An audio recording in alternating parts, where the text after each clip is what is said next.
and I'm a chemist. I'm also very inquisitive by nature. Growing up, when I was a little girl,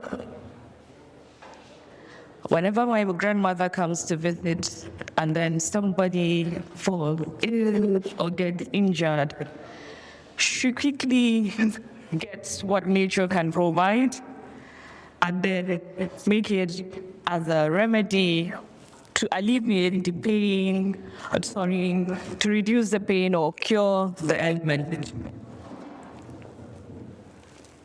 And we were looking at her as someone that was very typical, as a traditional, and then outdated. But it never bothered her. But as I was growing up, I realized that it was not only a peculiar attitude of my grandmother, but it's very common to the people of Borno, where I was born and brought up, and then to a very large extent to most Nigerians. Now, the salient part about what my grandmother did was it actually cured the pain and it actually relieves the diseases. And then as a chemist, I grew up with this popular slogan that what on earth is not chemistry. And that made me more inquisitive.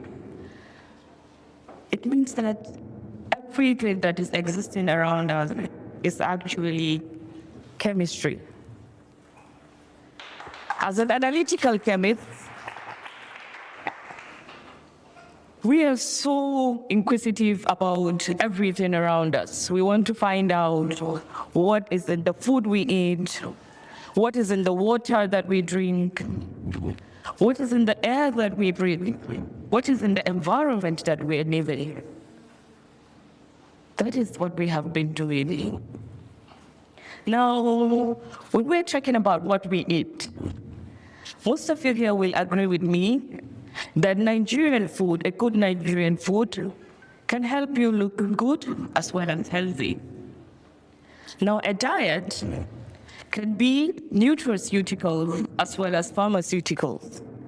That means a diet can be a source of nutrients, and it can also act as a source of medicine to fight against diseases and illness. Now, for thousands of years, this is no news, that actually eating a healthy diet or a balanced diet can help you live better. But what we know today is great. But there is a need for us to harness the incredible power of mind to make all these things work more effective for us.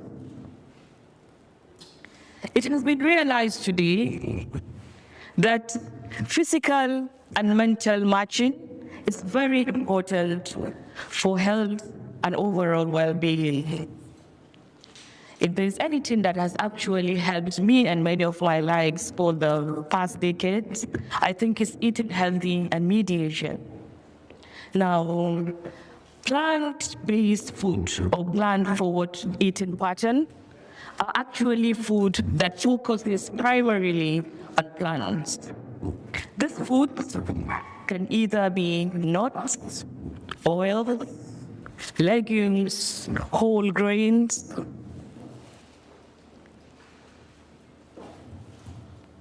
beans, and what have you. So you don't have to be a vegetarian or a vegan.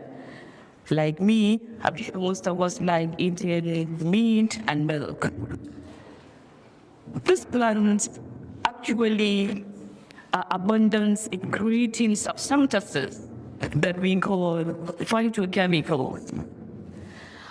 Phytochemicals has been referred to by one of my colleagues in the Department of Chemistry, University of Maiduguri, as phyte or chemicals. So these are substances that actually prevent cellular damages, and they also act as anti-inflammatory. These substances has been actually helping to fight so many diseases And several studies, chemistry studies and other fields of sciences, have been investigating about people that actually focus on plant-based diets as opposed to proposed foods. To a large extent, so many studies have revealed that those that focus on plant-based diets can actually fight major killer diseases like cancers, even in their third stage. This is because the plant-based diets, they have the capacity to actually prevent and then stop major diseases. Now,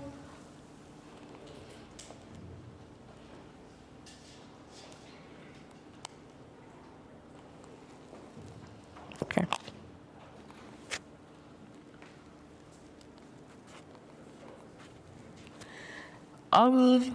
Talking about plants, there's a need for us to understand the flora of Nigeria. Several names have actually been given to the flora of Nigeria according to the regions where they grow. This flora occurs severally in several places, so some species have several names. And then some of the names have actually been added to the Nigerian flora known as the key name. But actually, it has not been added to much of the work that was done by the West Tropical region, that is the Hutchinson. So there is no any authoritative name or local name that has been linked to the botanical identification of such plants. In the northeast Nigeria, we will know that actually the Northeast is lagging high in human development index. There is also a very high rate of illiteracy, and then there is a high population that can depend on the health facility, and then the access as well to these facilities is very low. The decline in economy has also left many with no option than to focus on plant-based medication. So as I said, it is a very common practice of the people of the Northeast Nigeria. And this then can be attached to the fact that plant-based medication has actually have so even though in this century, in the 20th century, that the medical development has gone very far. But as I said, due to some factor of the economy and what have you, have led people with no other option than to focus on the plant-based medication. And then as well, they also believe that the plant-based material, the plant-based diets, they act very fast, they are affordable, and then they are easily accessible. Now, I want to talk a little about Borno, where I come from. And then when you're talking about Borno, actually, you cannot separate the history of Borno from the history of its towns, just like we had the very first speaker talk about the magnanimous history of Borno at the different towns that have been developed. Periods of consolidation and extreme supremacy coinciding with the urban centers from the 14th century to the 15th century, when Borno was then Gazaragamo, and then to the 18th century. Borno actually rose as a political capital and then as a center of cultural civilization with political aspirations going far and beyond. This lasted for more than 300 years. Before the development of power, and then subsequently the of Rabi that destroyed a major part of Borno. Then it was later restored, partly restored actually, by Shehu Umar Garbe, but it was never restored to its initial Borno state. And then this might be due to the imposition of the British colonial rule, where they made Borno as a protectorate of the northern Nigeria. This is actually not just to celebrate the emergence of towns, but rather to stimulate discussions and then what is the factors in the urban centers. Now, fast forward to what we are seeing and experiencing here in Borno, how Borno has actually been bedeviled by extreme poverty and hunger.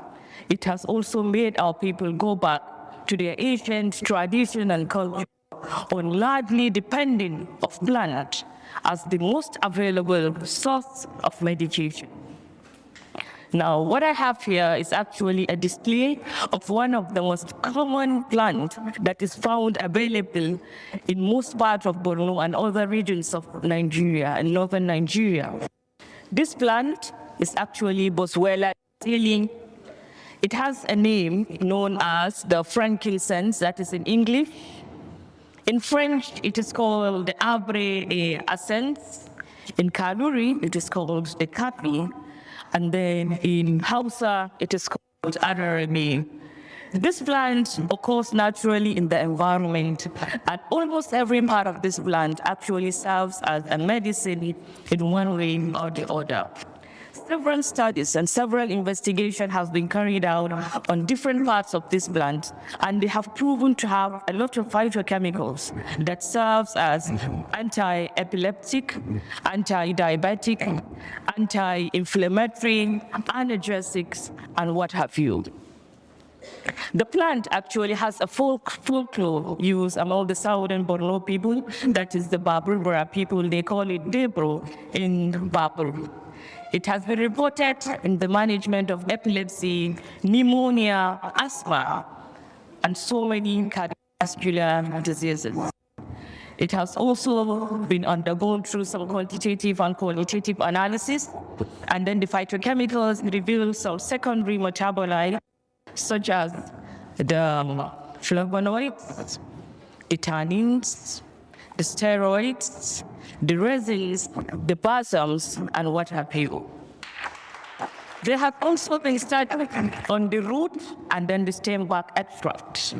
And it also reveals some even primary metabolites, like carbohydrate is a primary metabolite, which have been found in the root and stem bark extract. And then they also contain the glycosides.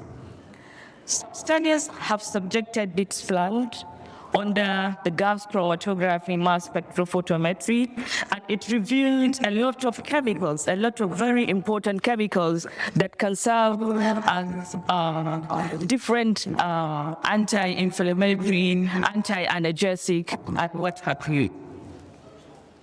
Now, more on the medicinal use. In the northern part of Nigeria, due to its ethno-medicinal performance, actually, a lot of the parts of the plant has been analyzed. And then we see that in the northern Nigeria, the bark is actually boiled. And then when it boils, they use it in bathing so that it could relieve some high fever, it could relieve rheumatism. And then sometimes the fluid is also taken when it is boiled so that it could aid with gastrointestinal trouble. The Fulani people use it as a cold infusion for snake bites. And then the fresh bark is also used in Adamawa State. They take it,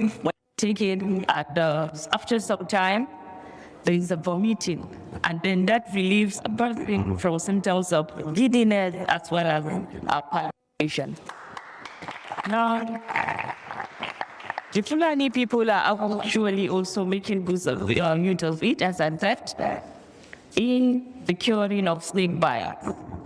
This is also recognized worldwide in places like India. In their traditional Ayurvedic medicines, they also use it in curing a lot of skin diseases, gastric disorder, pulmonary diseases, and what have you. Now, with time, I realized that what my grandmother has been doing is actually philanthropic. What we needed to do now is actually to also look at the culture and traditions of our people and see that we can also find medications made easily available, non-resistant, and very effective for our people. This has also been noticed by the World Health Organization, whereby they realize that there is an increased demand not only in the developing countries, but also in the developed countries. This might be attributed to the substances like non-narcotic, and then they have little side effect. And as I said, they are readily available for the poor, and then they are actually abundant in nature. So we can only fall back and then have our medication using the traditional medicine and then plant-based diet.